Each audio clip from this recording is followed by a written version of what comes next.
Saudaraku, bukan soal makanan dan minuman. Saudaraku, setiap hari kita melihat orang melakukan kesibukan dari pagi, siang, hingga malam, bahkan bergerak dari satu tempat ke tempat yang lain, dan juga berjuang di tengah kemacetan.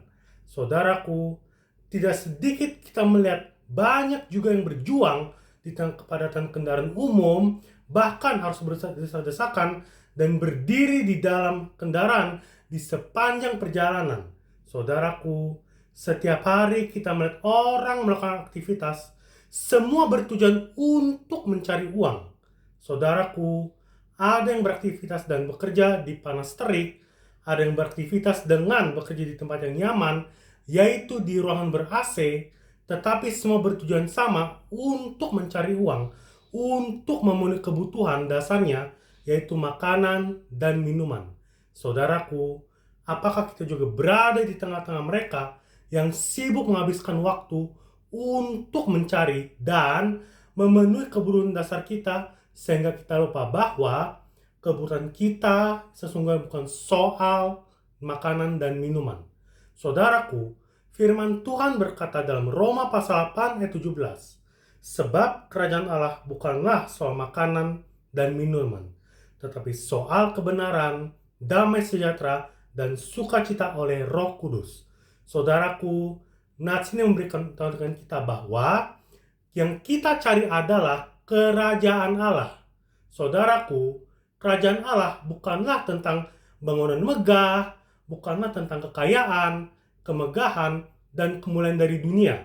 Bukan juga tentang apa yang kita pakai dan apa yang kita makan. Tetapi kerajaan Allah berbicara tentang kerajaan yang dipimpin oleh Raja Damai yang memerintah dan kuasa dan kemuliaan, sehingga kita merasakan hidup yang adil dalam kebenaran, merasakan damai sejahtera, dan merasakan sukacita oleh Roh Kudus.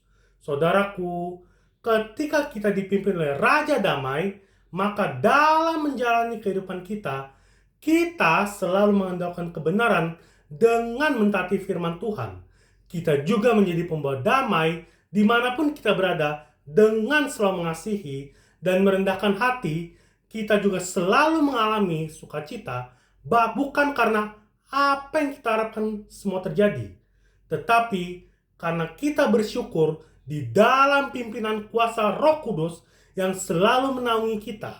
Saudaraku, saya mau katakan, hidup kita bukan hanya karena tentang makanan dan minuman, tetapi orang yang hidup dalam kebenaran, damai sejahtera, dan sukacita oleh Roh Kudus, itulah yang berkenan kepada Allah dan dihormati oleh manusia serta bertahan sampai akhir. Tuhan Yesus memberkati kita. Haleluya. Amin. Immanuel.